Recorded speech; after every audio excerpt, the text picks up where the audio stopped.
ஆண்டவர் இயேசு கிறிஸ்துவுக்குள் எனக்கு அருமையானவர்களே, நம் ஆண்டவர் இயேசு கிறிஸ்துவ நாமத்தினால் உங்கள் அனைவரையும் வாழ்த்தி வரவேற்கிறேன். பிரியமானவர்களே, நீங்கள் உங்கள் முழு இதயத்தோடும், முழு மனதோடும், முழு ஆற்றலோடும் உங்கள் கடவுளாகிய ஆண்டவரிடம் அன்பு செலுத்துங்கள். அப்பொழுது உங்களுடைய குரலுக்கு அவர் செவி சாய்க்கின்ற கடவுளாக இருப்பார். கிறிஸ்துவில் மிகவும் பிரியமானவர்களே, தவக்காலத்தினுடைய 4வது வெள்ளிக்கிழமையில் நாம் இருக்கின்றோம். இன்றைய வாசக சிந்தனையாக நமக்கு கொடுக்கப்பட்டிருப்பது முதல் வாசகம் ஒசையா இறைவாக்கினருடைய புத்தகத்திலிருந்து நமக்கு செய்தியில் கொடுக்கப்பட்டிருக்கிறது. இதிலே கடவுள் எவ்வாறு தன் மக்களாகிய இஸ்ராயேல் மீது பரிவு கூர்ந்தார் என்பதை மிகவும் தெளிவாகவும் அழகாகவும் இறைவாக்கினர் ஒசையா கொடுத்திருக்கிறார். ஆண்டவர் இஸ்ரவேல் மக்களை பார்த்து கூப்பிடுகிறார். இஸ்ரவேலே, இனியாவது மனம் மாறி திரும்பி என்னிடம் வா, உன்னுடைய தீச்சையிலே உன்னுடைய பாவத்திற்கு அழைத்து சென்றது.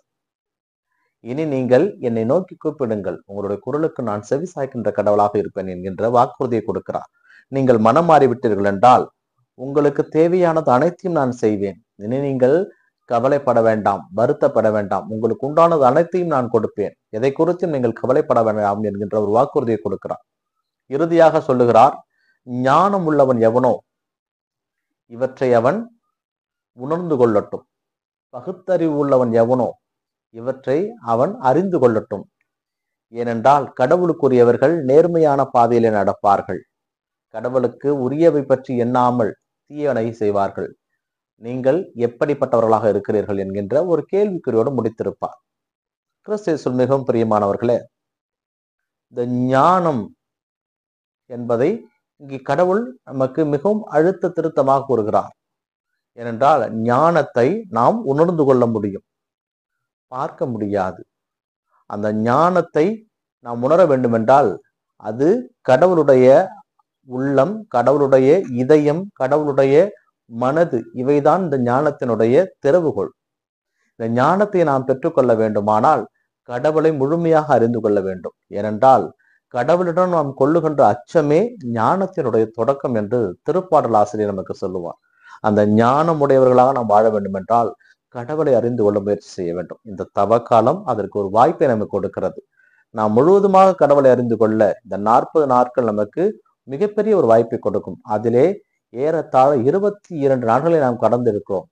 இந்த தவக்காலத்தினுடைய 4வது வெள்ளிக்கிழமையிலே நாம் இதை இன்னும் அதிகமாக யோசித்து இறைவனுக்குரிய பிள்ளையாக வாழ முயற்சி செய்வோம். இன்றைய நற்செய்தி வாசகம் மார்க்கு நற்செய்தி தான் நமக்கு கொடுக்கப்பட்டிருக்கிறது.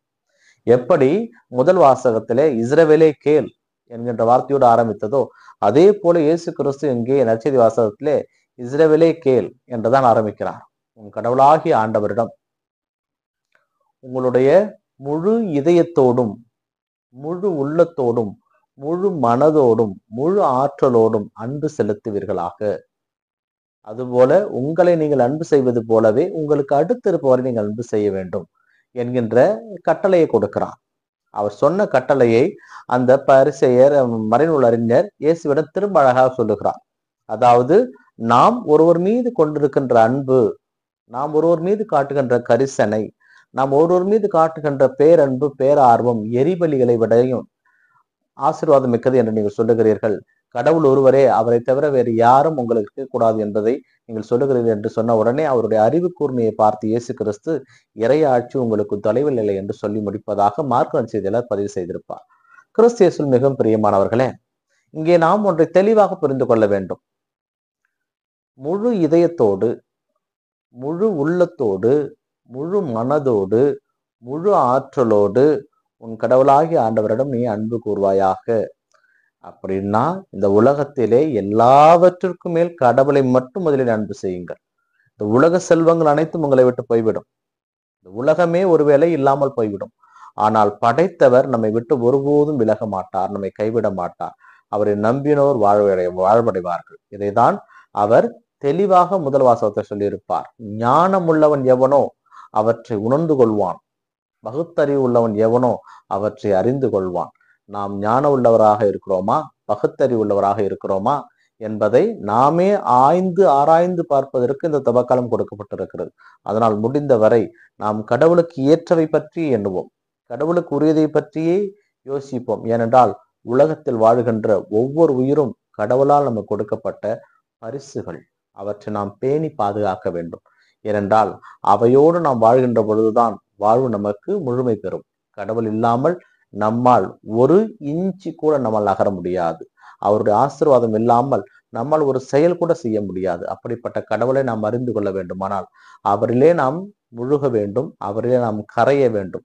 அதற்கான வர வேண்டி தொடர்ந்து ஜெபிப்போம். இந்த நாள் உங்களுக்கு இனிய நாளாக அமையட்டும். இறைவனை இயேசு என்று வாழ்த்த பெறுவாராக. ஆமென்.